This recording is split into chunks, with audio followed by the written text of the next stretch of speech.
En Afrique, il y a, par exemple, rien qu'au Congo, il y a près de 80% des diplômés d'université qui n'ont jamais rien exercé depuis qu'ils ont fini les études. Il a un diplôme, mais qui ne sert à rien.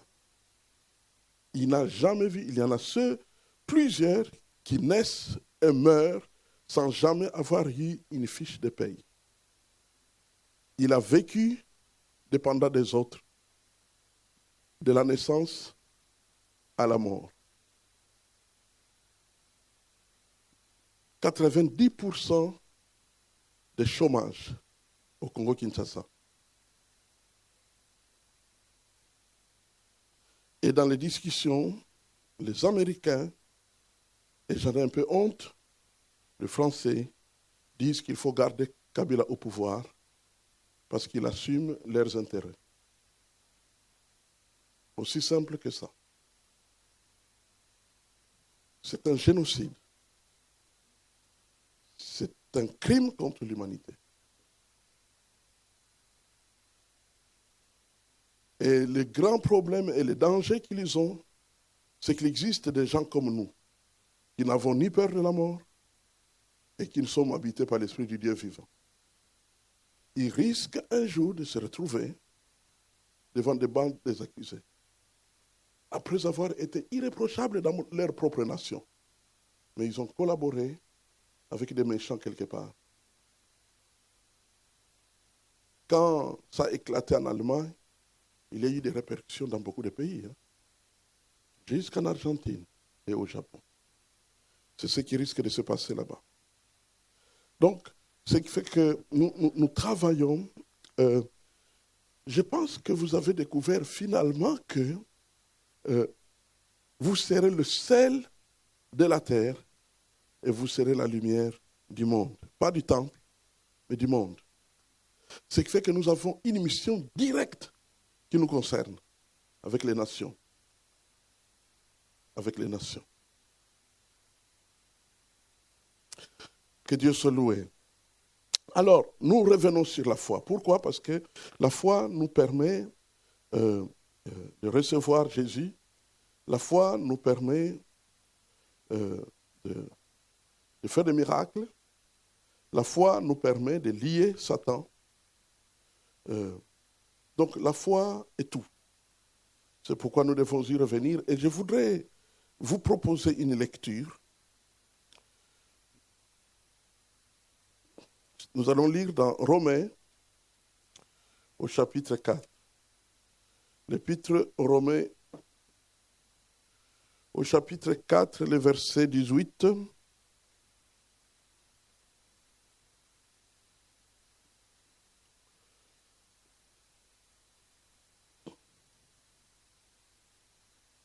Espérant contre toute espérance, il crut en sorte qu'il devint père d'un grand nombre de nations, selon ce qui lui avait été dit, telle sera ta postérité.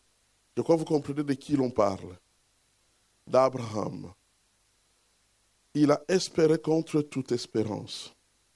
Cet homme, Abraham, qui est primitif comme tout, mais a cru. Il a cru, tout simplement. Il a cru. Il a 100 ans, un siècle, et puis sa femme pas très loin. Et Dieu vient et lui dit, tu auras un enfant. Sa femme rit, mais lui ne rit pas. Il croit. Il s'est saisi. C'est pourquoi ils ne sont pas père et mère, mais ils sont père de la foi. Il crut. Il s'est saisi. Il faut croire, croire, croire. C'est Yonggi Cho, vous avez entendu parler, de Séoul, qui a dit ceci. Pendant de nombreuses années, il croyait que la guérison était pour les autres. C'était pour Osborne, c'était pour les grands là, dont on parle dans l'histoire, et pas pour lui. Et puis un jour, il médite la parole, il dit, mais tiens, mais moi aussi je dois croire. Si j'ai pu croire pour être sauvé, je peux croire pour tout le reste. Amen. Parce que la foi, qui se saisit de Jésus est la même qui s'applique pour avoir du travail, avoir l'argent, avoir tout le reste. Alors, il a cru. Et il a cru. Et puis, il a commencé à prêcher. Il a dit non, non, je dois mettre en pratique. Il a réuni les gens, il a créé la réunion de jeudi soir. Les gens viennent, ils prêchent, et puis il appelle pour la guérison, il prie pour la guérison. Et il a fait 1 année sans une seule guérison. Et au bout de l'année, un garçon de 8 ans, quand il a dit, qui est guéri? Un doigt. C'est l'enfant de 8 ans. Il a dit, j'avais mal à la tête. Je n'ai plus mal à la tête. Alors il a dit, ah! Et l'Esprit de Dieu lui dit, c'est la main du nuage qui annonce la pluie chez Élie. Et il a saisi. Et aujourd'hui, il fait des croisades dans le monde où de béquilles sont réunies et ainsi de suite pour vivre des grandes expériences. Amen. Donc ça montre jusqu'à quel point notre Dieu a le pouvoir de faire des choses au-delà de tout ce que nous pensons, au-delà de tout ce que nous imaginons. 1 Corinthiens 13, 13, 3 choses demeurent. La foi, l'espérance et l'amour. La foi, l'espérance et l'amour. J'avais dit aujourd'hui que c'est une mission d'amour que nous avons que de délivrer et guérir les gens. Eh bien, nous le verrons ce soir, comment l'amour est puissant pour libérer les captifs. C'est incroyable tout ce que Dieu peut faire. Et nous prierons pour les gens. Et l'Esprit de Dieu fera de grandes choses pour les gens. Parce que Dieu voudra leur rendre visite dans sa grâce et dans sa miséricorde. La foi donc et l'espérance sont là au travail de notre vie. Dans la foi, on se saisit des choses, on possède par la foi. Au nom de Jésus-Christ.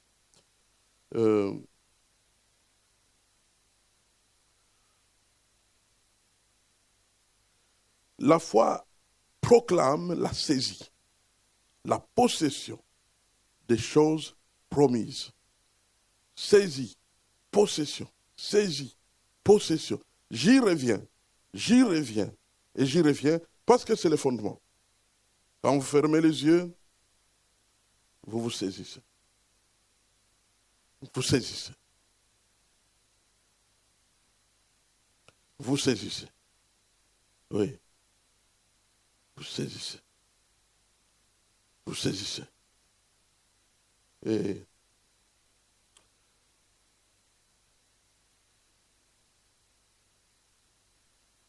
Marc 11. Alors pour moi, ce passage sauve l'Église, sauve les chrétiens, sauve tout le monde. Marc, chapitre 11.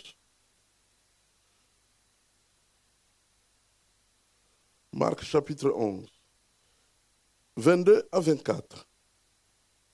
Jésus prit la parole et leur dit, ayez foi en Dieu. Je vous le dis en vérité, si quelqu'un dit à cette montagne, ôte-toi de là et jette-toi dans la mer, et s'il ne doute point en son cœur, mais croit que ce qu'il dit arrive, il le verra s'accomplir. C'est pourquoi je vous dis, tout ce que vous demanderez en priant, croyez que vous l'avez reçu, et vous le verrez s'accomplir. Pendant que je vous parle ainsi, vous qui ne nous connaissez pas beaucoup, vous voyez un tout petit peu comme simple peut-être. Mais ceux qui nous connaissent et qui nous ont vus commencer, parfois ils se mettent à pleurer. Parce que je balbutie quand je parle. Et puis tout à coup, quand la puissance de Dieu se met à se manifester, vous êtes surpris. Vous dites, qu'est-ce qui se passe? Il y a une juive à Bruxelles. C'est une juive qui fait partie des gens qui ont rejeté la foi à cause de la Chora, à cause de ce qui s'est passé en Allemagne. Et donc, je suis allé voir dans son immeuble une dame qui était en train d'être préparée pour une délivrance. Alors, je suis arrivé, elle était à la porte, elle me connaissait un peu puisque j'étais déjà venu voir cette dame. Quand j'arrive, je la salue. Et puis elle me demande, monsieur, vous venez voir madame, elle a cité les noms. J'ai dit, oui, je viens la voir pour lui parler de la puissance de Yeshua HaMashiach. Elle a dit, ah bon, ce Jésus-là, il agit? Je lui ai dit, oui, il agit avec puissance. Et au moment où je dis, il agit avec puissance, la dame, puisque leurs appartements se regardaient face à face, alors la dame est sortie. Elle dit, il agit avec puissance. La dame dit, ah, j'aimerais bien voir ça un jour. Et je lui ai dit, pas demain, ni après-demain, maintenant. Démon, tu es lié. Elle est tombée par terre. Elle est entrée dans la maison. Elle a fermé après elle. Elle s'est cachée. Elle n'est plus sortie de son appartement. Parce qu'elle a vu la puissance de Dieu agir. Et dans la suite du temps, elle a confié à des gens, je ne savais pas qu'il y avait une puissance qui ne vient pas de la force du bras, mais de la force de la parole. Est-ce que je le ferai tout le temps? Non. Mais en ce moment-là, parce que je savais que c'était une fille d'Abraham, je devrais lui rendre ce que je lui dois. Vous comprenez?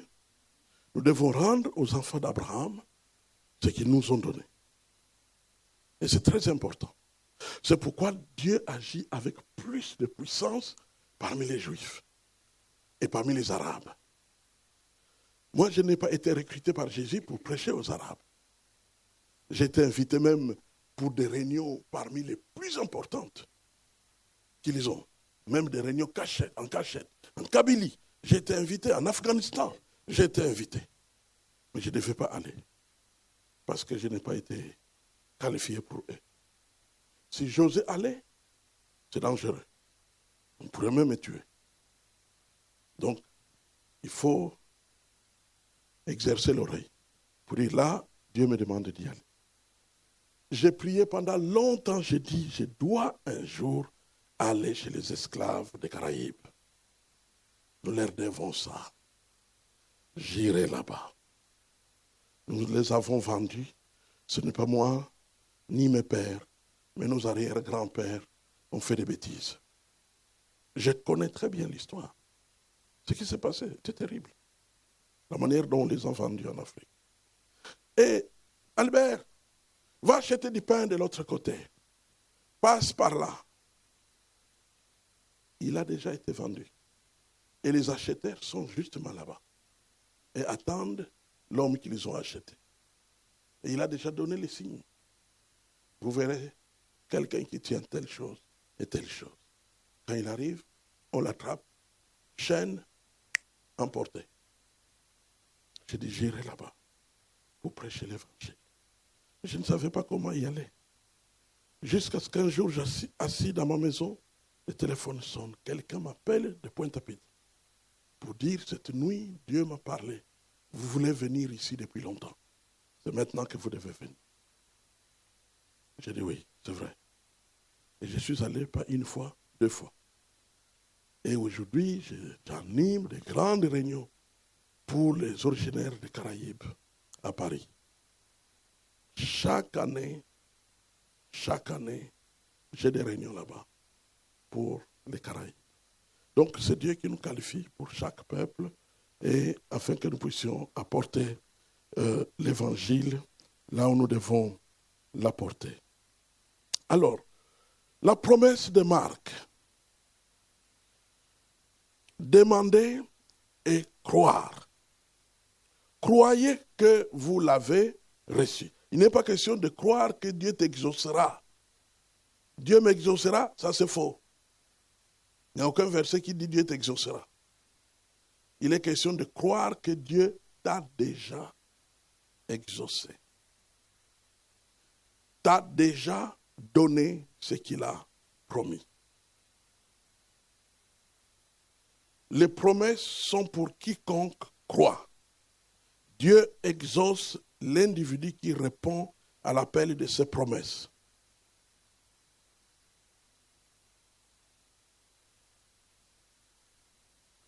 Le fait de voir s'accomplir n'est qu'une conclusion.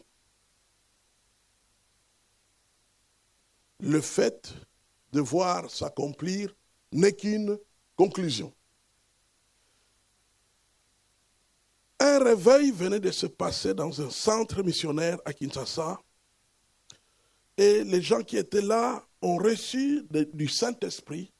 Toute personne à qui vous raconterez ce qui vient de se passer dans ces camps sera baptisée du Saint-Esprit. Et moi, je n'étais pas là. Alors, on nous a dit qu'il y avait un rapport à donner quelque part. Nous sommes allés là-bas et nous étions assis. Et dès qu'ils ont commencé à donner des témoignages, les gens ont commencé à bouger, à rire, à sauter, à parler en langue. Mais moi, je ne sentais rien du tout. J'ai vérifié. Ils ont dit, si tu ne reçois pas, c'est parce que tu n'as pas bien confessé tes péchés. Confesse tes péchés. J'ai cherché. Bon, je ne vois pas, mais Seigneur, si tu vois, enlève-les, Seigneur. J'ai nettoyé mon cœur le mieux que je pouvais. Alors quand j'ai fini, j'ai dit, ah, maintenant je suis ouvert, Seigneur, donne. Rien. Et puis la réunion était finie. Et je suis rentré à la maison bredouille. Et quand j'arrive à la maison de mon frère, où j'habitais, j'entre dans la chambre. Je m'assieds au bord du lit. Quand je regardais au ciel, mes lèvres se sont ouvertes. Comme un ivrogne. C'est comme si j'ai bu, et maintenant je ne me reconnais plus. J'ai regardé au ciel et je souris. Je dis, Seigneur, si tu me dis de faire quelque chose, je le fais en face. Maintenant, tout de suite. Et j'ai entendu la voix dire, va voir Pongo.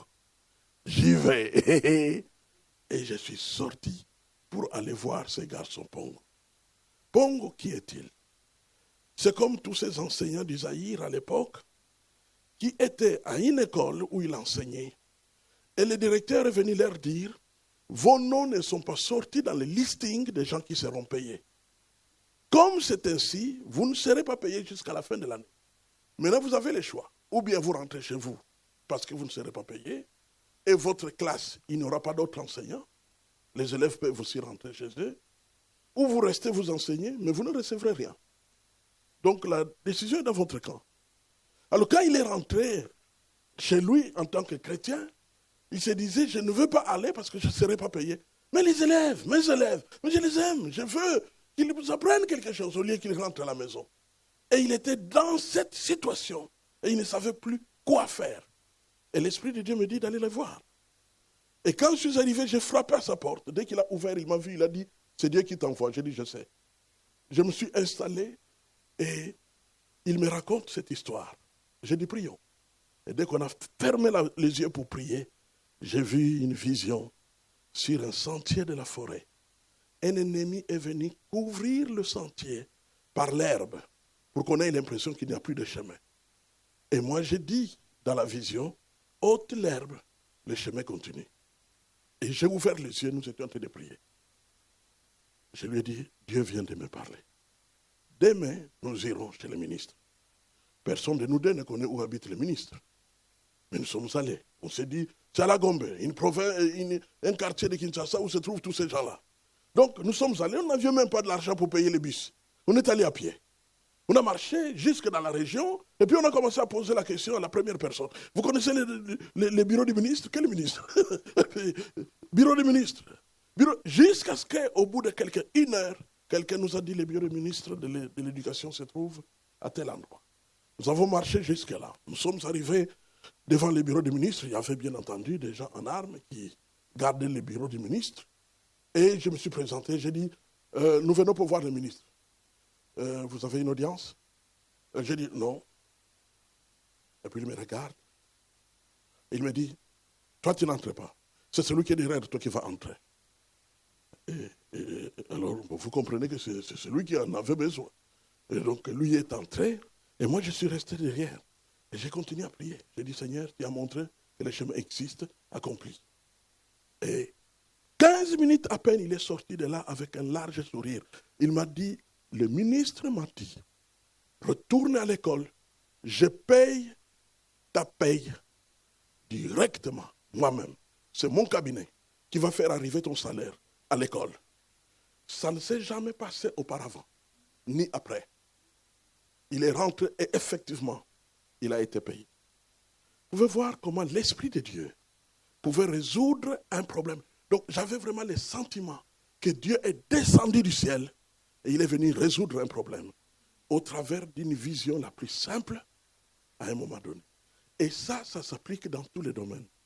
C'est pourquoi je n'hésite pas de vous parler de tous les domaines parce que tous les domaines s'entremêlent dans la foi. La foi passe par tout. Amen. La foi passe partout. Alors ne vous inquiétez pas que nous racontions ces choses. Aujourd'hui, j'aurais pu vous parler de beaucoup de mes échecs. Mais maintenant, je vous parle uniquement de mes succès. Et je peux vous donner un échec, je crois. Hier, je vous en avais donné un, et on a prié pour eux. Hein? La personne qui est tombée, puis finalement, on a découvert que c'était plutôt une maladie. Eh bien, aujourd'hui, je vais vous raconter. Une jeune fille de 11 ans a eu une vision que Dieu lui a dit l'infirme de notre groupe de prière allait être guéri, mais compris dans une nuit de prière et à 0 heure que moi je puisse prier pour lui et il va marcher. Et donc nous avons organisé la veillée parce qu'on doit croire aux prophéties. Donc on a organisé la veillée et nous étions là et on a prêché. Et puis à un moment donné, on s'approchait de à l'heure fatidique de 0 heure. Je regardais chaque fois la montre. Je prêche, je regarde la montre. Et puis il était 59. Alors j'ai commencé à prier pour le frère. C'est un frère dont toutes les jambes sont vraiment inertes. Il devrait marcher. Je dis, au nom de Jésus, marche. J'ai tenu sa main. Je l'ai soulevé. Bon, ça n'a pas bougé. Nom de Jésus, au nom de Jésus, jusqu'à 0h30. Quand je suis arrivé à 0h30, j'ai clairement compris qu'il ne marchera pas. Mais maintenant, je ne savais pas comment libérer l'assemblée. Quoi dire? J'étais perdu. Et puis, à un moment donné, j'ai dit, bon, le Seigneur va agir quand même. Et puis, j'ai donné la parole à celui qui dirigeait les chants. Je lui ai dit, fais chanter. Et puis, je suis sorti. Je suis sorti pour aller pleurer. Je suis sorti, sauf qu'il y avait des petites fenêtres dans le bâtiment. Donc, je suis allé faire un tour. J'avais oublié qu'au fait, je suis venu au niveau du groupe pour pleurer. Donc, quand je me suis mis à pleurer, les membres comprenaient que je suis en train de pleurer. Seigneur, pourquoi n'as-tu pas agi? Seigneur, pourquoi tu n'as pas fait ça? Seigneur, pourquoi tu n'as pas? Et j'ai essuyé les larmes, je suis revenu. Dès que j'ai ouvert la Bible, je suis tombé sur un passage. En ces jours-là, même mes infirmes bondiront de joie. Quand j'ai lu ça, j'ai compris que le calendrier de Dieu n'est pas le calendrier des hommes. Ce n'était pas Dieu qui n'agissait pas, mais c'est nous qui n'avons pas discerné la prophétie qui était donnée. Donc c'est pour dire que les choses ne se passeront pas toujours comme nous voulons. Les choses vont se passer comme Dieu a prévu que ça se passe. Et nous devons être humbles assez pour réussir et humbles assez pour reconnaître nos limites. Comme vous me voyez, je n'ai pas guéri beaucoup de malades. Ils sont très nombreux qui disent avoir été guéris par moi. Mais je n'ai pas eu la satisfaction intérieure de guérison. J'aurais voulu, moi, quelqu'un est vraiment malade et je vois son corps changer. Parce que je voulais voir. Eh bien, la foi ne prévoit pas voir. La curiosité de voir ce que Dieu fait n'appartient pas à la foi. La foi s'arrête là où on voit. Dès que tu vois, la foi s'arrête. Ce qui continue, c'est simplement peut-être l'action de grâce, parce que c'est accompli. Donc la foi, c'est saisir ce qui n'est pas encore accompli. Et c'est de cette manière que notre Dieu travaille avec ses enfants. Beaucoup de chrétiens doutent de leur salut car ils ne sentent pas comme les autres le racontent, alors que tout dans la foi dépend de croire et pas de sentir quelque chose. Donc on ne doit pas chercher à sentir quelque chose. Il arrive des fois que des sensations peuvent arriver.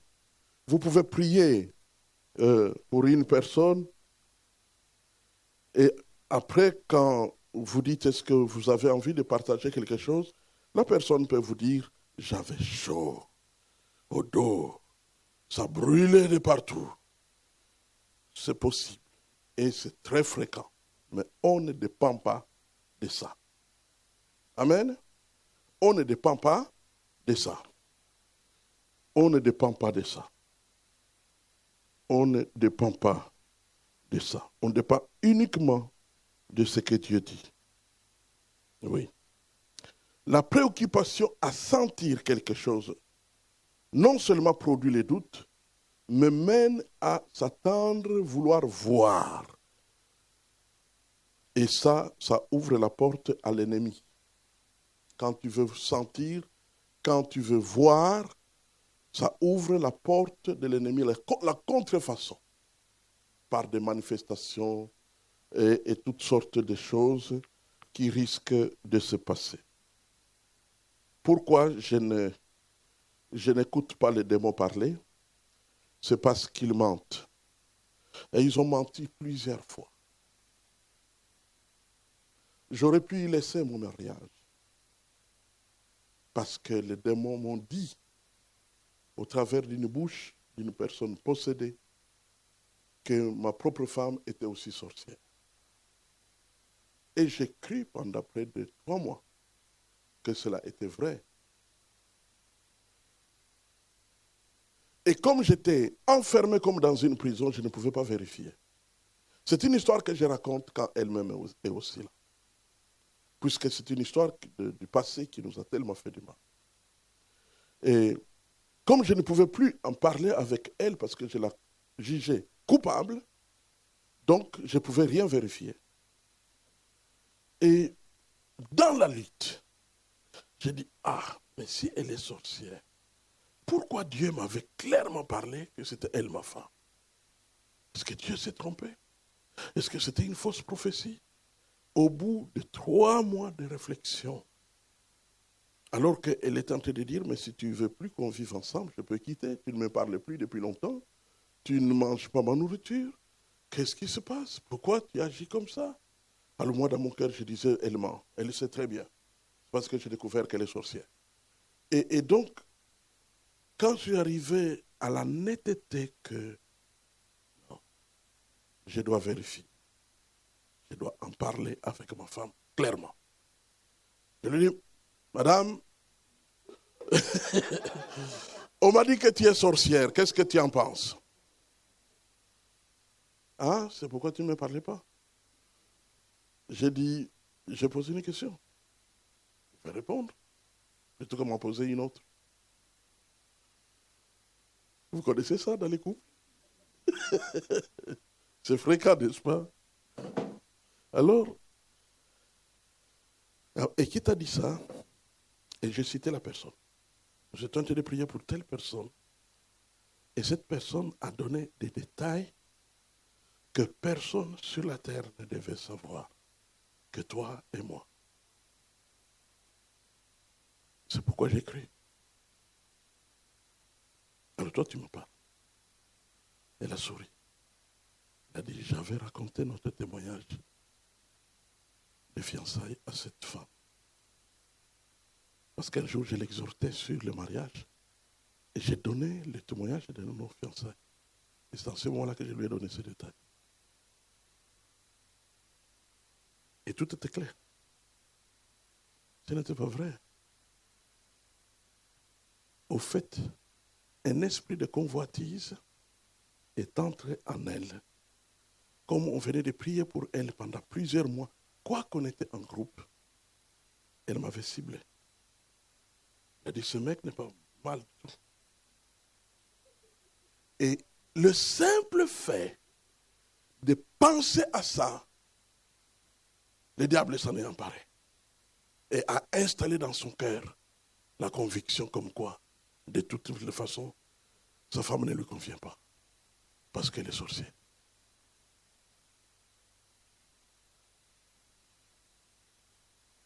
Dès qu'elle m'a dit ça directement, je suis sorti, j'ai pris la voiture, je suis allé directement chez cette dame. J'ai stoppé, je suis entré, je l'ai trouvé, j'ai dit, tu as menti concernant l'histoire que ma femme était sorcière. Oups, ce sont les démons qui m'ont répondu. De toutes les façons, nous te détruirons. Alors la guerre s'est engagée. Une grande guerre. Un combat terrible. Un combat terrible. Mais nous sommes sortis vainqueurs par la grâce de Dieu. Et le Seigneur nous a fait progresser un peu dans notre travail. Plusieurs âmes se sont converties dans la suite des temps. Grâce à l'autorité spirituelle qui avait progressé. Et c'est de cette manière que j'ai arrêté d'interroger les démons. Parce qu'autrefois, dès qu'ils se marient, qui es-tu? Je m'appelle Albert. Pourquoi tu es là? Depuis quand? Qu'est-ce que tu fais là-bas?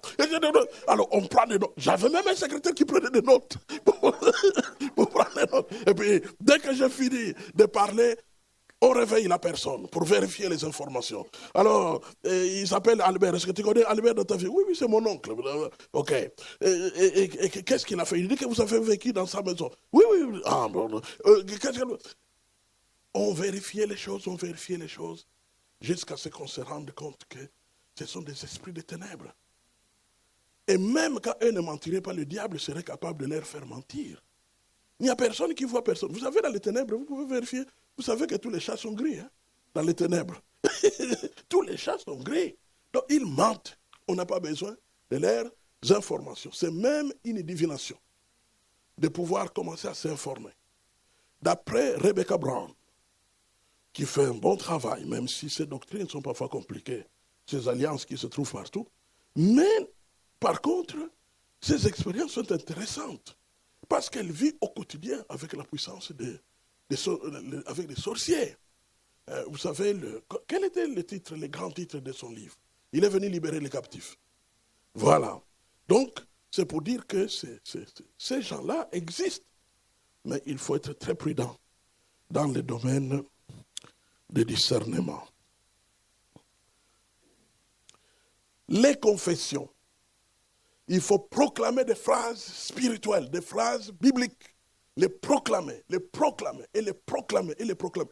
Vous savez, quand vous proclamez les phrases bibliques, vous verrez à un moment donné, les démons commencent à trembler eux-mêmes. Commencent à trembler. C'est Pierre Trichel, votre frère, qui se promenait toujours avec des petits papiers, avec des prières. Quand il arrivait quelque part, il disait, vous savez que Pierre, c'est moi qui l'ai le plus visité de son ministère à l'extérieur. Il est venu 8 fois à notre église. C'est rare qu'un prédicateur visite un seul endroit plus de 8 fois. Au point qu'à un moment donné, il m'a vraiment appelé son ami. On voyageait ensemble. Une fois, Maurice Rello l'appelle. Il lui dit, écoute, je viens à Londres, choisis 3 prédicateurs européens avec toi pour les amener. J'étais le premier qui l'a appelé. Il a dit, Kibutu, tu prends l'avion demain et tu viens à Londres. On va être avec Maurice Rello, c'est lui qui paye tout, hein, voilà. Donc viens, quoi. J'ai dit, ok, je viens. Mais comment je vais où? Tu descends à l'avion, tu verras toujours quelqu'un qui vient te chercher. Ok, je descends à l'avion, je vois quelque part on a écrit Kibuku. J'ai dit, oui, moi c'est Kibutu, l'autre c'est Kibuku. Alors c'est probablement, ça peut faire l'affaire. On m'amène à l'hôtel où il était, l'hôtel Brandt où il était logé, lui et tous ces autres, Maurice Rello et Don Kenori, je ne sais plus comment il s'appelle, ce grand musicien. Donc, voilà. Donc, ils étaient tous logés là-bas. Et je demande à la réception, est-ce que vous pouvez me donner la chambre de M. Pierre Trichel? Non, ici, on ne dit pas la chambre de quelqu'un. Je dis, oh, c'est pas grave, donnez la mienne. On m'a donné la chambre, je suis entré dans l'ascenseur, je suis allé, j'ai déposé mon sac, et puis j'ai prié, Seigneur, fais-moi voir Pierre Trichel. Amen. Et je suis sorti de la chambre, j'ai appuyé l'ascenseur, je suis entré dans l'ascenseur, puis j'ai regardé les numéros. J'étais au deuxième. 4. Boum, boum, ça s'ouvre, je sors dans les couloirs, Pierre Trichel qui marche. Je dis, Pierre, toi tu es un gourou, toi, comment tu m'as découvert? Ah, toi aussi tu es gourou. Alors les gourous se retrouvent. Alors vous vivez comme ça, c'est comme des démons. Hein. il y a même des histoires qu'on ne peut pas raconter. Un jour, il m'appelle, il dit, c'était à trois mois de sa mort. Il m'appelle, il dit, Kibutu, je pense que maintenant tu es prêt. Tu es maintenant apôtre. Je vais appeler Peter Wagner et les autres. On ira en Nouvelle-Zélande, là-bas je vais te présenter. Et tu as fini les tests, je crois que on peut te présenter aux autres. Il ne m'a jamais présenté, puisque 3 mois après il est mort. Et je ne me suis jamais proclamé apôtre, parce que ce n'est pas un devoir, ni un besoin. Ce qui est important, c'est ce que nous faisons pour le Seigneur. Et pas ce que nous valons avec des galons compliqués là. C'est trop compliqué. Vous savez que pour être apôtre, le signe numéro 1, c'est la puissance. S'il n'y a pas de puissance, tu n'es pas un apôtre. Tu ne peux pas être apôtre sans puissance. L'élément miraculeux, c'est le numéro 1. L'élément miraculeux. Ça, c'est l'apôtre. Tous les apôtres du Nouveau Testament, quand vous étudiez, vous découvrirez les miracles. Pierre, les miracles. Paul, les miracles. Tous les autres, les miracles. Il faut qu'il y ait un miracle. Quand vous liez les démons et vous les chassez et la personne est totalement libérée, c'est un miracle. Alors, et puis les autres choses, c'est la conquête, ça c'est Jean Calvin qui l'a dit, il faut conquérir des territoires. Il faut conquérir des territoires. Est-ce que tu as pu conquérir des territoires? Y a-t-il des endroits dont on peut dire, depuis que cet homme est venu, il y a eu l'évangile qui est entré dans notre ville? Alors, et ainsi de suite. Moi, c'était la ville de Raleigh, en Caroline du Nord, aux États-Unis, où je suis allé conquérir pour Jésus-Christ. C'était incroyable ce que Dieu avait fait là-bas. Béni soit l'Éternel. Alors, voici quelques confessions. Père éternel, je viens à toi dans le nom puissant de Jésus-Christ pour te confesser les péchés, les iniquités et les abominations de mes pères. Alors, il arrive des fois que dans la famille, il s'est passé tellement de choses qui ont des effets sur nous. Et cela m'amène donc à commencer, après que j'ai parlé de la foi, à commencer à vous parler des liens les plus redoutables.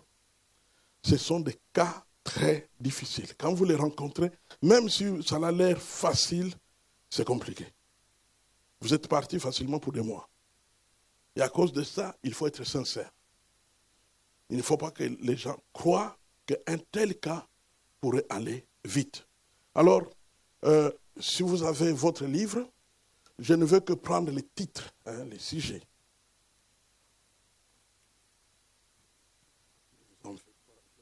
Après. Alors, donc le premier titre, c'est briser les liens de l'iniquité. Briser les liens de l'iniquité. L'iniquité, c'est quoi? L'iniquité, c'est une défection spirituelle. Au fait du mot avon en hébreu, qui veut tout simplement dire courbature. Courbature, c'est une flèche, voyez avec l'arc, quand on tire la flèche. Lorsque la flèche présente une courbature, une courbure, si vous tirez la flèche, elle va manquer la cible à cause de sa forme. C'est ça l'iniquité. D'où vient l'iniquité? L'iniquité vient, ça devient comme un péché générationnel. Un père a pratiqué un péché. Lorsque la pratique dépasse les bornes, ça se change en ADN spirituel. C'est-à-dire, ça peut se transmettre aux générations suivantes. C'est pourquoi la Bible dit, les pères ont mangé le raisin vert et les dents des enfants sont agacées. Votre frère Louis II a donné un mot doux, agacé, mais en réalité, en hébreu, c'est pourri. Donc, en d'autres termes, ce que les pères ont fait, s'est aggravé dans les générations suivantes. Et ça se vérifie clairement dans la Bible. Le cas le plus connu, c'est le cas de David. David était un peu un jongleur sexuel. Mais regardez Salomon, ce qu'il est devenu. Oh, c'est terrible. On raconte 700, ou 800, je ne sais plus quoi. C'était terrible. Il n'a vécu que de ça. Donc ça c'est les dents de Salomon. David a mangé les raisins verts et Salomon, ses dents se sont pourries, sont devenues pourries. Et ce n'est pas le seul. Il y a Absalom, qui lui maintenant ce n'est plus le nombre, mais carrément l'inceste. Oui, on ne voit plus la relation de sang. Il fonce sur tout ce qui bouge, à l'intérieur de la famille. Donc c'est pour dire jusqu'à quel point la réalité de l'iniquité est là. Et malheureusement, l'iniquité ne s'arrête pas. C'est pourquoi il faut être très prudent. J'aime poser la question aux gens qui viennent pour la délivrance. Ce que tu vis là, a-t-il déjà été vécu par quelqu'un d'autre dans ta famille? Et ils répondent. Ce que tu connais là, a-t-il été connu par quelqu'un d'autre dans ta famille? Parce qu'il y a de fortes chances, à cause du fait que nos familles n'ont pas de tradition chrétienne. Quand on vit dans le péché sur 3 générations, 4 générations, 5 générations, il y a de fortes chances qu'on aille développer l'iniquité.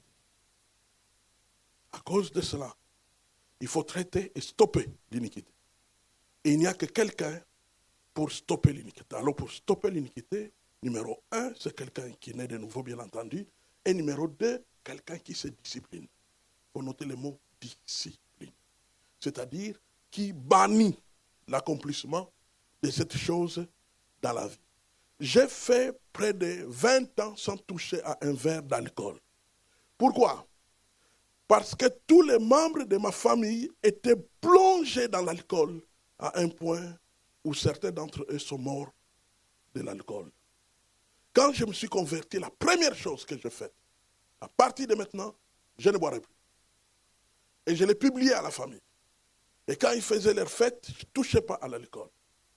Pourquoi? C'était la seule manière de stopper et de faire comprendre qu'on pouvait vivre sans toucher à l'alcool. Jusqu'à ce qu'à une époque donnée, 20 ans plus tard, j'ai vu qu'il y avait des raisons de croire qu'il n'y avait plus l'influence de l'alcool dans la famille. Alors, sans faire du bruit, je pouvais prendre un verre et boire sans que cela ne devienne un lien. Et ainsi de suite. Donc, stopper. Alors, l'iniquité ne se transmet pas au travers des femmes. Ça se transmet au travers des hommes. Donc, une femme peut être atteinte par l'exemple de sa mère et de sa grand-mère, mais pas par l'iniquité. Par contre, les garçons peuvent être atteints par le lien de l'iniquité. Cela explique pourquoi Jésus n'est pas né avec le concours d'un homme. S'il était né avec le concours d'un homme, il serait pécheur comme n'importe quel pécheur, à cause du lien de l'iniquité. Est-ce que c'est clair? C'est très important donc de vérifier la question d'iniquité que Michel Allard appelle péché générationnel. C'est plus ou moins la même chose. Et ainsi de suite. Il y a de nombreux témoignages qui se trouvent dans le livre. Je ne vais pas m'arrêter là-dessus. Deuxième cas difficile, parce que les cas difficiles doivent d'abord être compris avant de pouvoir aller plus loin. Donc, alors, le deuxième cas de figure, ce sont les forteresses que nous avons vues. Je saute. Troisième cas difficile,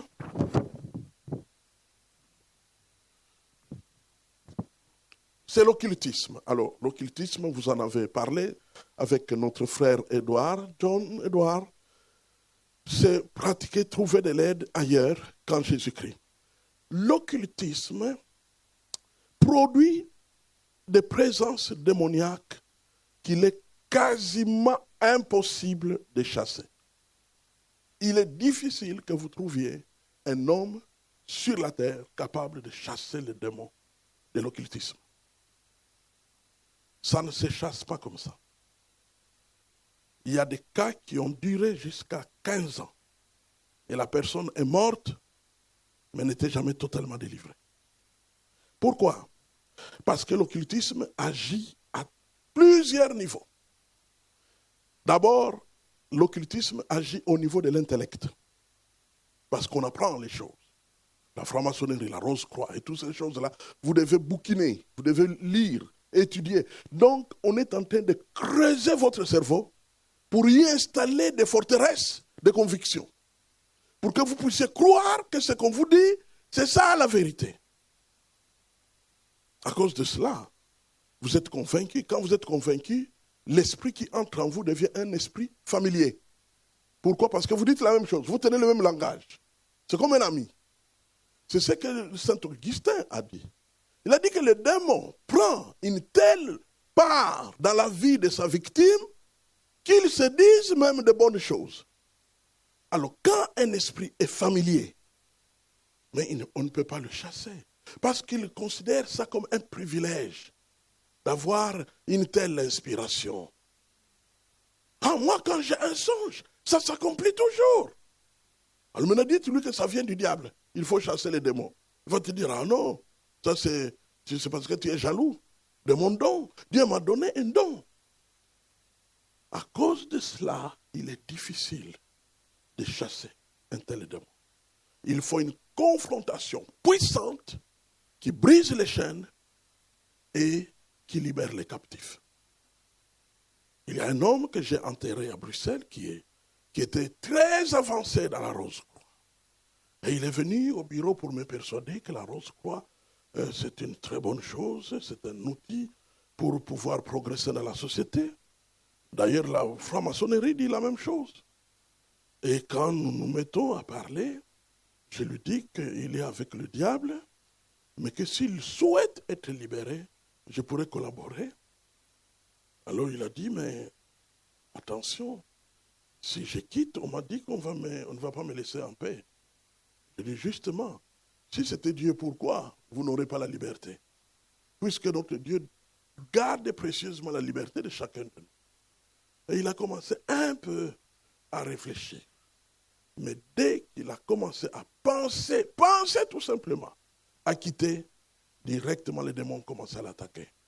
Il commençait à avoir des serpents dans les macaronis, dans les pâtes. On lui sert la nourriture, les pâtes, et puis il fouille, parce qu'ils sont des serpents.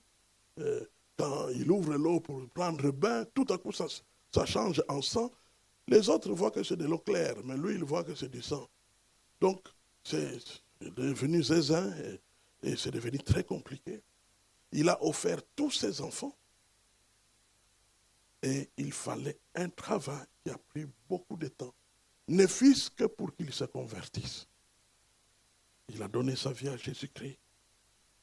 Et un jour, il m'a dit, ils me disent tous les jours, nous devons te tuer. Tu n'as plus de raison de vivre. Tu es allé trop loin avec nous et nous devons t'achever. Ils ont eu raison de lui. Mais il est mort dans l'espérance, dans le Seigneur. Donc c'est un peu comme au travers du feu, comme dit la Bible. Sauvé, mais comme au travers du feu. Donc il a sauvé ne fût-ce que son âme, et ainsi de suite. Peu après, c'est son fils qui est entré dans la folie. Il fallait encore faire le travail, et ainsi de suite. Donc c'est pourquoi ne touchez pas à l'occultisme. Deutéronome chapitre 18. À toi, l'Éternel, ton Dieu, ne le permet pas. Touchez pas à l'occultisme. C'est dangereux. Et quand on l'a touché, ne vous contentez pas de prendre ces histoires et jeter comme si tout est réglé. Ce n'est pas réglé. Ça ne se jette pas comme ça. Il faut un homme de Dieu pour manifester de l'autorité afin de briser ces liens. Quatrième lien redoutable, c'est la sorcellerie. Alors pour moi, la sorcellerie, c'est la science de nuisance. La sorcellerie est la science de nuisance. C'est fait pour faire du mal. Est-ce qu'il y a-t-il encore des sorciers en Europe? Oui, il y en a. Il y en a en Europe. Dorothène Irvine, qui a lu ce livre. Dorothène Irvine. Dorothène Irvine, c'était une sorcière autrichienne vers les années 60 et qui a vécu de la sorcellerie. Elle raconte des choses abominables qui se passaient dans les grands hôtels de cette Europe. D'aller de lieu en lieu, se retrouver entre eux, ils passaient des temps d'abomination, ils faisaient des incantations, ils s'exerçaient à faire du mal, jusqu'à ce qu'un jour, que l'Esprit de Dieu croise Dorothène, une grande confrontation s'est engagée. Et l'Esprit de Dieu a agi pour les libérer. Nous avons prié pour beaucoup de sorciers et ce n'est pas facile de les aider. Certains fuient. C'est-à-dire, quand tu te mets, parce qu'ils ont appris à fuir, à sortir du corps. Donc, je n'oublierai jamais une fois dans le bureau, je suis en train de prier pour une sorcière. Je prie. Oh le feu. Et puis, silence. Puis je vois, elle devient comme une sorte de légume. Je prie, ça ne bouge pas. J'ai compris qu'elle était déjà sortie. J'ai arrêté la prière. J'ai dit, tu peux partir.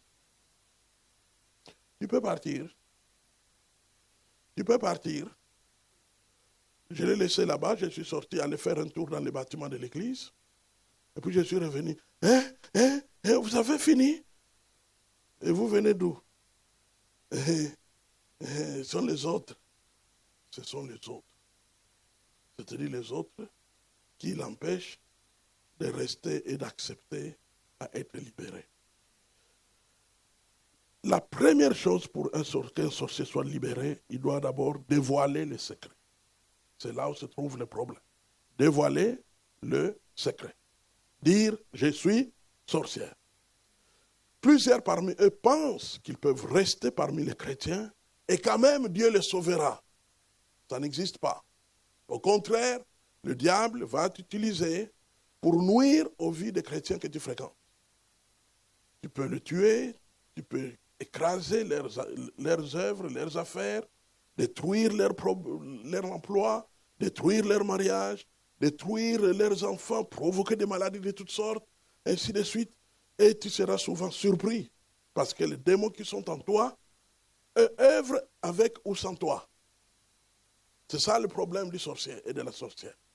Donc, il y a en lui ou en elle des démons qui ne dépendent pas de lui ou d'elle.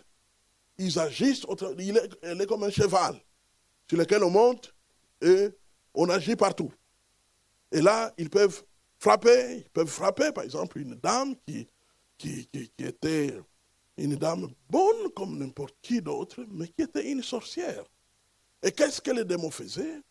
Eh bien, quand elle arrive comme ça dans une maison où il y a un bébé qui est en train de dormir, tout à coup, le bébé se met à pleurer. Mais les parents sont troublés.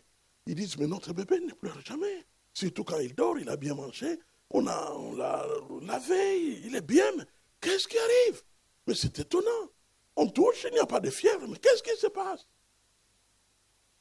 Et en ce moment-là, elle comprend que ce sont ces démons qui sont en train d'agir pour qu'on la rejette.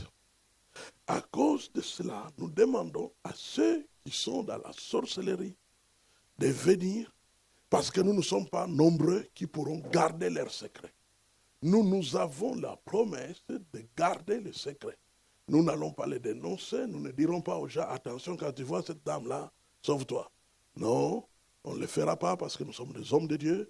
Alors nous pouvons accueillir leur confession pour dire, voilà, moi je suis dans la sorcellerie, mais je veux sortir. Alors nous lui dirons ce qu'il doit faire. Nous lui dirons qu'ils vont te menacer à mort, ceux qui travaillent avec toi, mais n'aie pas peur, car c'est lui qui va te défendre, est plus puissant que eux. Mais il faut que tu crois. Tu dois nous faire confiance. Dès que tu as l'impression d'être dépassé, téléphone et entre en contact avec nous. Et de la sorte, nous allons te protéger. Alors, avec ça, au bout de quelques années, elle pourra, ou il pourra s'en sortir. C'est un grand combat, mais un combat pour lequel nous pouvons avoir la victoire. La sorcellerie, c'est une chose abominable et terrible. Abominable et terrible.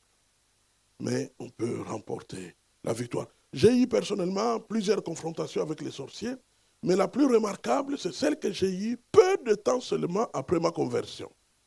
Je suis arrivé dans mon village et on m'a préparé où dormir par mes parents. Je me suis endormi et dans le sommeil, une guerre s'est engagée. Quelqu'un voulait me toucher. Et sa puissance était profondément maléfique. C'est comme si j'étais à l'intérieur d'un tonneau et il y avait le piston qui venait avec une pression sur moi et m'empêchait de respirer. Et en ce moment-là, des combats terribles, je me suis réveillé et j'ai entendu du sein de mon esprit un cri qui jaillissait.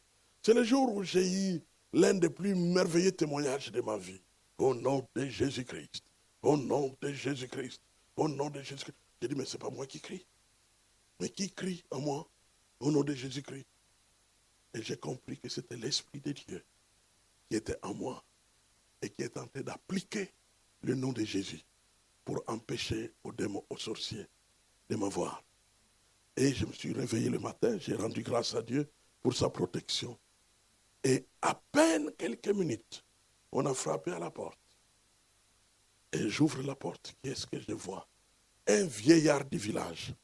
Chez nous, dans notre tradition, quand vous êtes un vieux, vous ne pouvez pas directement aller chez un jeune adolescent d'une autre famille, comme ça, aller frapper à sa porte comme un copain, pour aller les voir. Tu dois passer par les parents. Tu dois aller voir les parents pour dire, je voudrais voir votre fils. Alors les parents disent, oui, allez les voir. Parfois même, l'accompagne là où se trouve le fils. Mais il est venu directement à ma porte. Pan! J'ai ouvert, il m'a dit, tu viens chez moi. Et il est reparti directement. Je suis allé voir ma mère. Je lui ai dit, écoute, il y a M. Daniel qui dit que je dois aller chez lui. Tu peux aller, mon fils. Merci. Je suis allé, je suis arrivé dans sa maison. Je trouvais qu'une chaise était préparée. Lui-même était assis sur une autre chaise. Je me suis installé. Il m'a dit,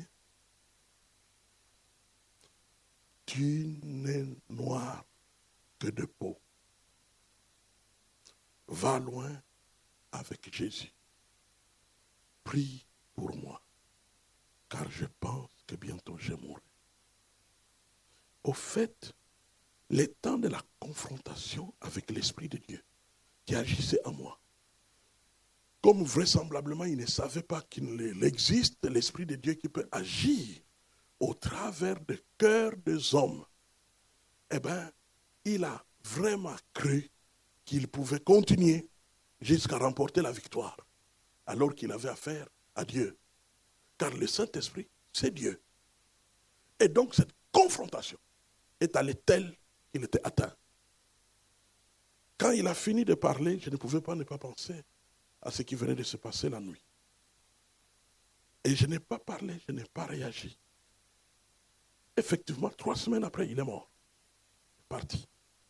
Mort. Tout simplement parce qu'il s'était confronté à l'Esprit de Dieu qui défendait un territoire. La sorcellerie, c'est une œuvre diabolique pour nuire parmi les hommes. Chez vous, ici en Europe, ça a été très célèbre au Moyen-Âge. Il y a beaucoup d'histoires qui se sont passées ici. Des hommes et des femmes ont été brûlés, parfois même des familles entières, étaient brûlés vifs à cause de la pratique de la sorcellerie. La sorcellerie s'est mystifiée avec la venue de jouets des Japonais. Pokémon, Monster of Pocket, monstre de poche. Harry Potter. Est-ce que vous savez qu'un grand nombre de jeunes gens qui ont joué avec Harry Potter, quelque temps après le tournage, sont morts dans des conditions que personne ne pouvait élucider? La sorcellerie est encore opérationnelle. Un pasteur de Tubize, une ville de Bruxelles, est allé chez les voisins, comme chez eux à la maison, ils ne montrent pas ce genre de films, est allé chez les voisins pour aller voir les films de Harry Potter. Il est revenu de là possédé. Il a fallu 3 à 4 semaines à des hommes oints pour les libérer. La sorcellerie est une œuvre dangereuse. Et il faut toujours s'en méfier lorsque vous rencontrez. Pour moi, lorsqu'on rencontre un cas de sorcellerie, on ne doit pas attaquer directement, il faut se référer à quelques personnes d'expérience. Pas nécessairement qui ont déjà libéré les sorciers, mais au moins qui ont une certaine expérience. 5e cas, c'est le trouble mental.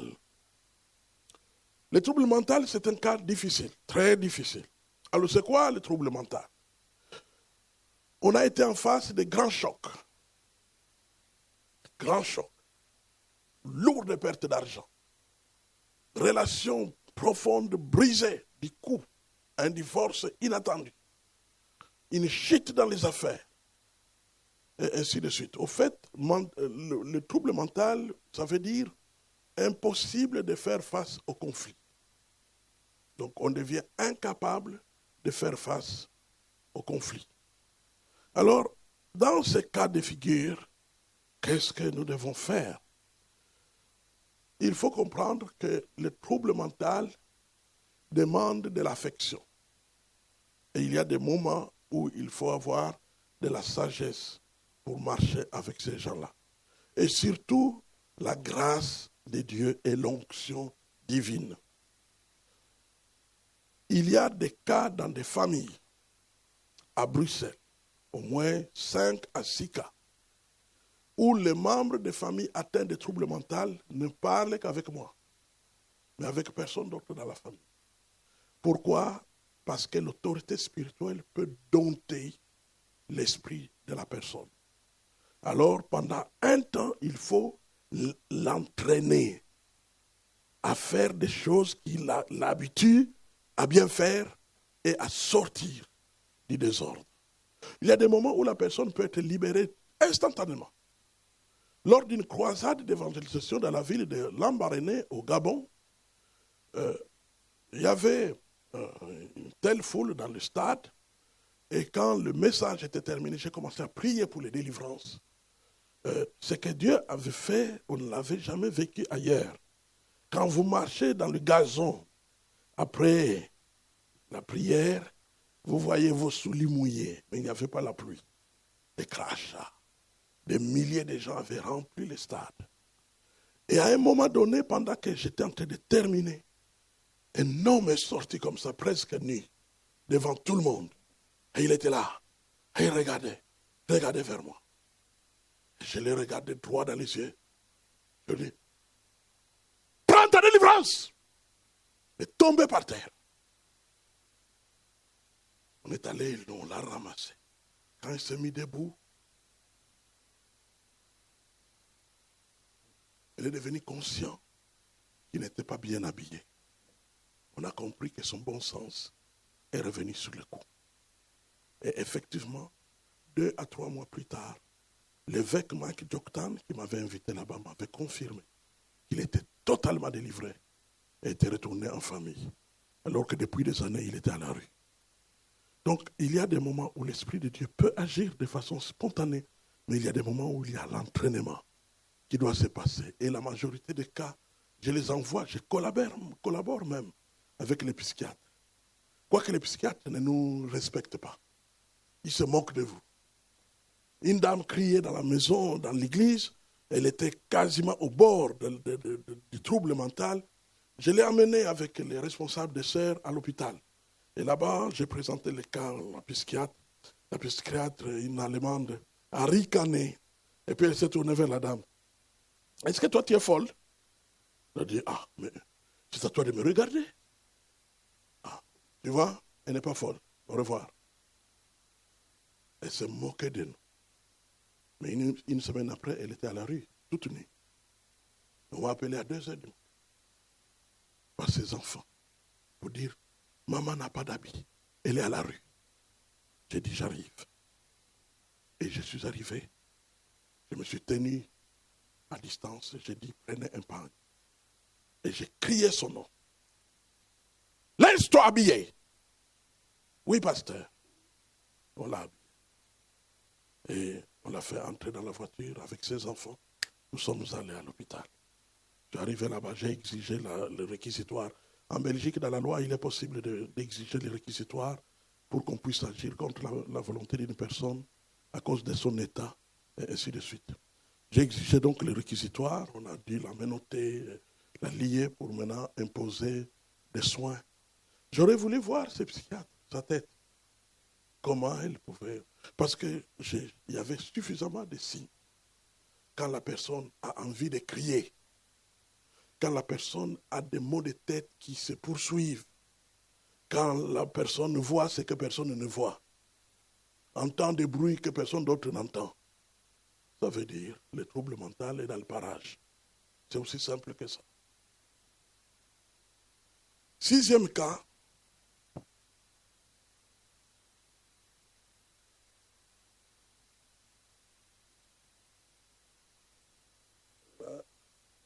c'est quoi? 6e cas.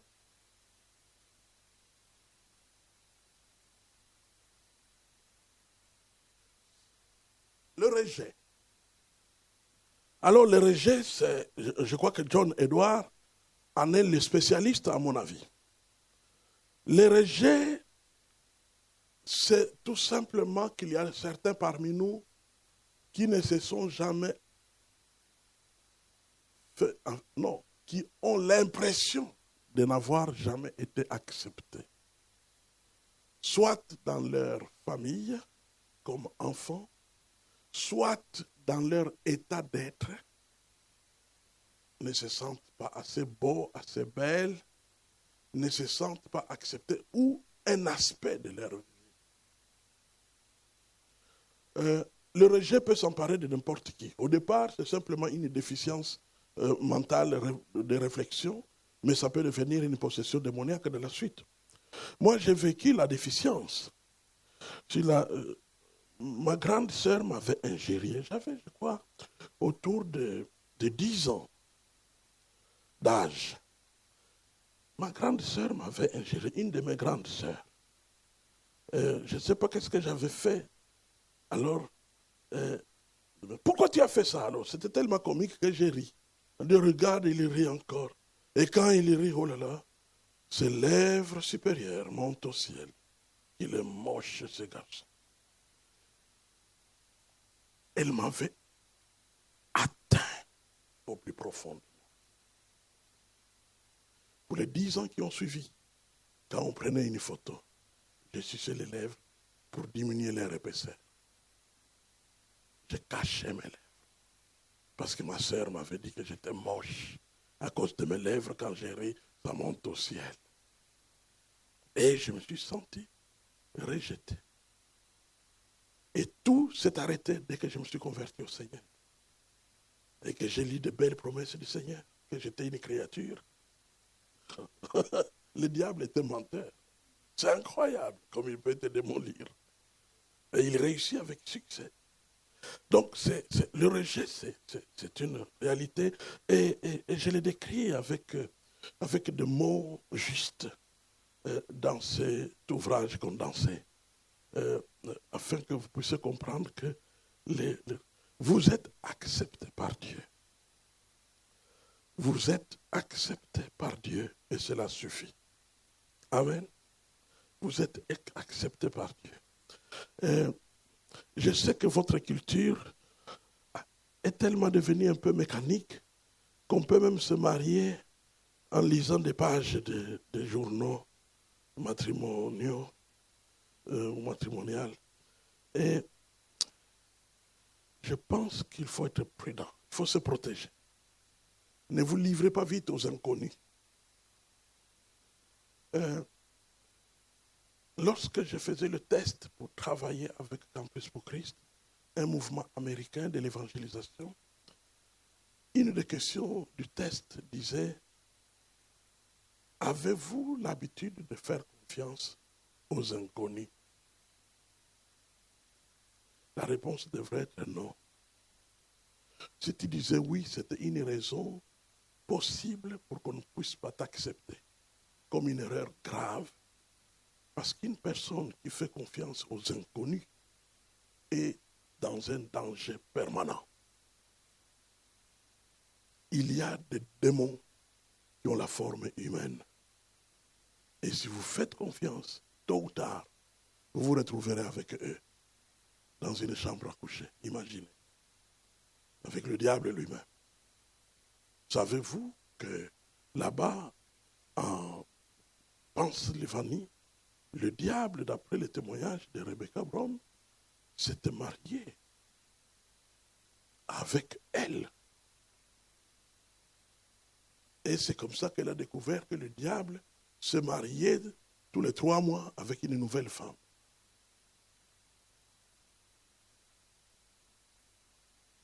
Donc, attention aux inconnus, sinon, eux n'auront pas pitié de vous, ils vont chercher à vous rejeter. Les rejets. Alors, je termine par le 7e lien qui n'est pas le moindre, c'est le lien d'âme. Le lien d'âme, c'est quoi? Être attaché à une chose, à un être ou à un lieu. Attaché à une chose, attaché à une personne, attaché à un lieu. En règle générale, les gens qui ont le lien d'âme ont souvent des songes où ils se retrouvent dans un endroit précis, dans un appartement qu'ils ont déjà quitté depuis longtemps, ou avec des gens avec qui ils ne devaient pas s'entendre, mais sont toujours ensemble. Il y a des gens qu'on devrait laisser tomber à cause de leur nuisance dans notre vie, mais quand il y a le lien d'âme, vous êtes incapable de les laisser tomber. Maintenant, dans les livres, j'établis une différence nette entre le lien d'âme et le bon lien d'âme et le mauvais lien d'âme. Le bon lien d'âme, comme par exemple le mariage, c'est un bon lien, voulu de Dieu. Vous deviendrez une seule chair. Mais il y a les mauvais liens d'âme, où il y a des gens qui devraient quitter, mais ne peuvent pas quitter, parce que les liens, le diable les a ficelés, et ils ne peuvent pas se libérer. Alors il y a tout un travail spirituel qui doit se faire pour arriver à la libération de telles personnes. J'arrive devant un cas. Une personne se pose des questions. Je ne sais pas si elle est possédée. Souvent, il y a des gens qui me demandent, est-ce que je suis possédé?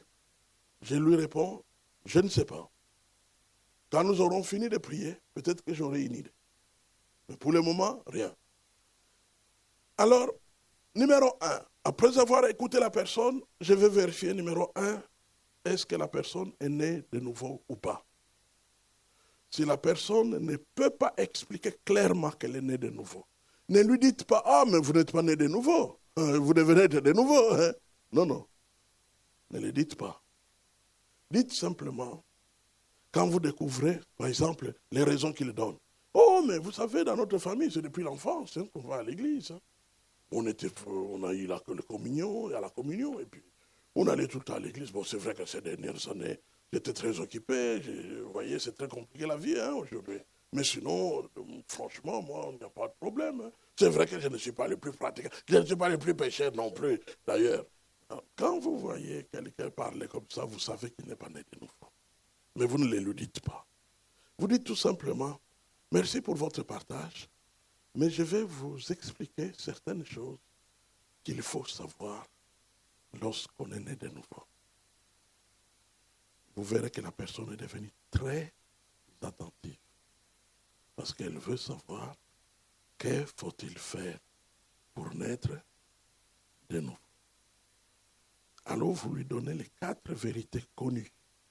C'est toute une conférence qui s'est passée aux États-Unis vers les années 1949 où des évangélistes de partout se sont posés une question. Que faut-il savoir de précis au sujet de l'évangile? Et c'est ainsi qu'on a isolé 4 vérités bibliques qui sont quasiment la clé pour toute évangélisation. Numéro 1, Dieu nous aime. Amen. Aucun homme ou femme destiné à aller en enfer. Quand Dieu nous a créés, c'est pour partager la vie, partager le bonheur de la vie, le bien-être, l'être. C'est le plus grand don qui puisse exister. Et Dieu le possède et il a lui-même tellement apprécié ça qu'il est éternel. C'est inépuisable. C'est bon d'être vivant. Dieu nous aime et il a partagé sa vie avec nous. Ça, c'est la première vérité. Et c'est une vérité absolue. Deuxième vérité, l'homme est pécheur. Et ces péchés ont creusé un fossé entre lui et son Dieu, en sorte qu'aucune communication n'est possible. Il y a des gens qui pensent qu'ils sont chrétiens parce qu'ils ont eu le sentiment d'avoir des prières exaucées, qu'ils ont eu besoin d'avoir un emploi, ils ont eu l'emploi, d'avoir une guérison, ils ont eu la guérison, et à cause de ça, ils pensent qu'ils sont nés de nouveau. Faux. Dieu, dans son amour, donne sa pluie et son pain aux bons et aux méchants. C'est-à-dire d'avoir l'argent, on peut être un païen absolu et être très riche. On peut même avoir une santé de fer depuis 40 ans, jamais on a visité les médecins. C'est dans le cadre de la pluie et du pain que Dieu donne et son soleil que Dieu donne aux bons et aux méchants. Cela n'a rien à voir avec le salut éternel. Car la Bible dit qu'il n'y a de salut en aucun autre. Car il n'y a sous le ciel aucun autre nom que Dieu ait donné pour que nous soyons sauvés. Donc, le péché nous sépare de Dieu. 3, Christ est le pont, le seul pont qui nous permet d'aller vers Dieu. Ces 3 choses sont connues de tout le monde. En tout cas, tous les catholiques savent ça. Que Dieu nous aime, que tout le monde est pécheur, que Jésus est mort sur la croix pour nous. Ils emportent même un crucifix. Donc, ça c'est connu. Mais la 4e chose, c'est ce qui fait la différence. C'est quoi? Nous devons recevoir Jésus comme notre Sauveur et Seigneur. Ah, il faut expliquer Sauveur et il faut expliquer Seigneur. Sauveur veut dire que pour tous les péchés que nous avons commis, Jésus a été tué. C'est comme s'il y aurait eu une erreur. Tu voles, mais on sanctionne une autre personne.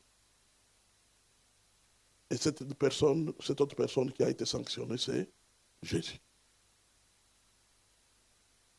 Car l'âme qui pêche mourra.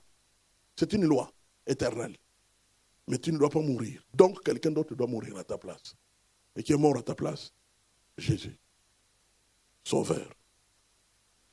Et Seigneur, cela veut dire que vous acceptez désormais à dépendre de lui. Parce qu'il vous a sauvé, alors vous vous faites son sujet. Je vais vous servir. J'utilise souvent une histoire qui se passe au Portugal, dans les ventes aux enchères des esclaves. Une jeune dame était attrapée et vendue aux enchères.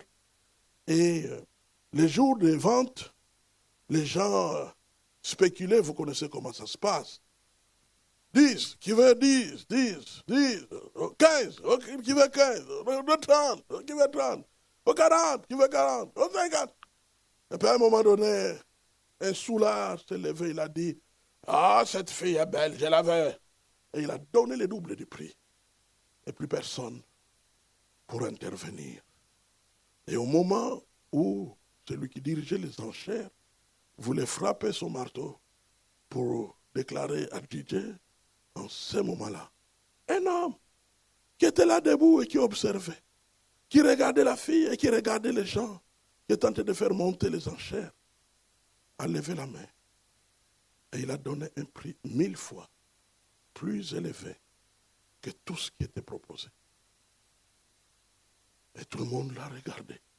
Mais pourquoi donner une si forte somme d'argent pour une esclave? Mais qui est-il? Mais pourquoi il fait ça?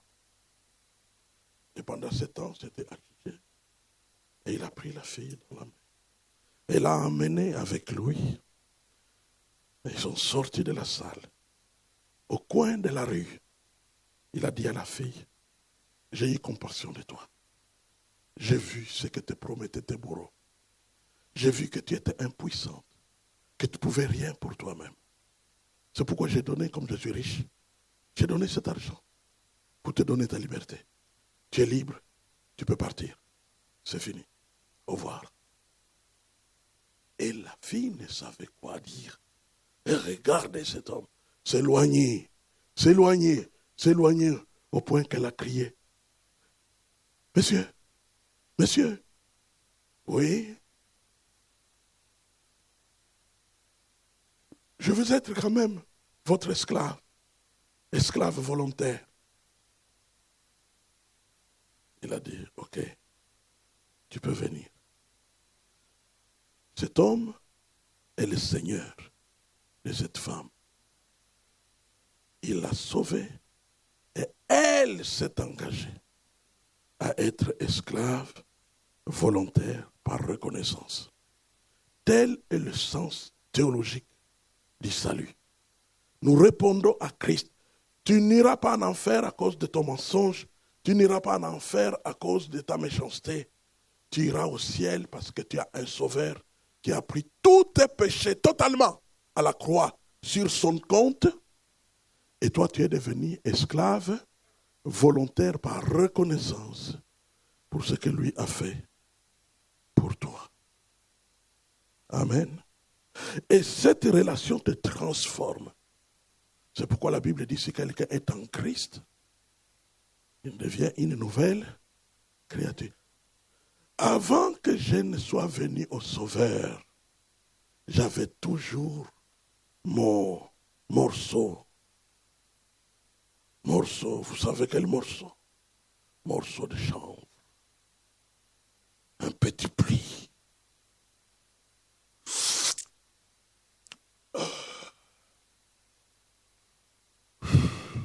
Et les yeux rouges. Est-ce que je suis allé suivre une cure, c'est un psychiatre? Non. Quand Christ est entré dans ma vie, un bouleversement inattendu s'est produit. Violent. Je ne peux pas compter les bagarres que j'ai menées, les coups de boxe que j'ai donnés. C'est incroyable. Il y a des gens qui me fouillaient pendant 3 mois. Ils ne voulaient pas me rencontrer parce qu'ils étaient en danger. Quelle colère! Je n'ai vu que le diable pourrait être dans une telle colère. Mais je n'ai pas eu à suivre de thérapie. Ma thérapie, c'est Christ. Christ en vous, c'est l'espérance de la gloire. Amen. Et lorsque ainsi Jésus nous sauve, maintenant nous pouvons aller aider les autres à venir à Jésus-Christ. À venir à Jésus-Christ. À venir à Jésus-Christ. Je ne sais pas si vous avez découvert avec quelle liberté je parle de victoire comme si je parlais des échecs. J'aurais pu peut-être vous parler des échecs plus cuisantes, mais ce n'est pas important. Lorsque tu dépends sincèrement de Christ, tu es brisé. Tu perds la gloire. Tu perds la gloire. Ce qu'on dit de toi ne te dit plus rien. Quand je suis venu vers vous, dit l'apôtre Paul, je ne voulais entendre rien d'autre que Jésus-Christ. Et Jésus-Christ crucifié. Mais pourquoi crucifié? Il a pris ma place au calvaire. Amen. Donc, tout doit commencer par s'assurer que le salut est là. Dieu ne défend que ses enfants. Pour les autres, il a créé un climat favorable pour l'épanouissement de leur vie. On vient de parler de la pluie et du beau temps, tout ce que Dieu peut donner pour tout le monde. Mais la protection particulière est réservée aux princes et aux princesses. Et à cause de cela, il faut s'assurer que la personne est sauvée. Au besoin, il faut prendre du temps jusqu'à ce que la personne sera sauvée. Alors seulement en ce moment-là, on pourra passer à l'action pour toutes les autres choses, notamment la délivrance. En règle générale, déjà à un moment donné, ça je le dirai plus le dimanche, à un moment donné, quand tu es en train de parler avec une personne, les manifestations peuvent déjà commencer. Parfois le tremblement, parfois des vertiges, parfois envie de vomir, parfois des bâillements qui ne s'expliquent pas. Et alors en ce moment-là, vous comprenez que l'ennemi est bousculé, est dévoilé de sa cachette. Et c'est le temps de le traiter. Mais il faut d'abord prendre le temps de diagnostiquer pour découvrir qui il est. Et on découvre ça en écoutant les pratiques courantes de la victime. Vous avez entendu dans la Bible, mon fils a tendance à se jeter au feu. Mon fils a tendance à se jeter dans l'eau pour se noyer. Mon fils a tendance, et dès qu'on découvre ce que la personne fait ou sent, ou vit dans ses songes, vous allez découvrir de quel démon il s'agit. C'est par là où commence l'esprit de discernement, la parole de connaissance. Vous commencez à voir, et puis vous prenez parfois discrètement des petites notes. Pourquoi discrètement? Parce que les gens ont peur que quelqu'un puisse prendre des notes comme le service secret, vous voyez. Ils ne veulent pas, alors en ce moment-là, ils se crispent. C'est pourquoi vous voulez écrire quelque chose, attendez 5 minutes avant de l'écrire. Vous tournez ça dans la tête, et puis à un moment donné, quand il n'y a pas d'intérêt, vous notez ça rapidement, pour vous rappeler au moment où vous allez prier pour la personne, afin de cibler les vrais liens et les vrais personnages possibles qui sont en présence. Amen. Ça peut prendre du temps, que ça peut prendre. Et ce n'est pas grave. Il faut simplement rassurer les gens que Dieu prendra son temps pour vous faire du bien. C'est le plus important. Amen. Prions le Seigneur. Père Saint, merci. Merci pour la grâce que tu nous fais de communier avec toi dans les choses pour lesquelles nous nous engageons sur le terrain de la vie. Il y a des hommes et des femmes qui t'aiment, qui t'aimeront, mais qui pour le moment ne peuvent pas, car retenus par l'ennemi de nos âmes. Mais nous te faisons totalement confiance qu'au travers de la connaissance, et surtout au travers de l'alliance avec toi-même, et l'œuvre de ton esprit en nous, tu nous qualifieras pour faire du bien au plus grand nombre. Nous paralysons les plans de l'adversaire. Nous proclamons ton règne dans nos cœurs. Et nous confessons qu'au nom du Christ, nous sommes plus que vainqueurs. Dieu vivant, nous voici. Comme des engagés, comme des recrues, comme des hommes et des femmes volontaires qui veulent aller pour toi. N'est-ce pas toi qui as dit avec tes anges dans le temple, vu par Ésaïe, qui enverrai-je, qui marchera pour nous? Il t'avait répondu, nous aussi nous te répondons. Nous voici, envoie-nous pour ta gloire et pour concrétiser la mission accomplie à la croix par notre roi Jésus. Amen.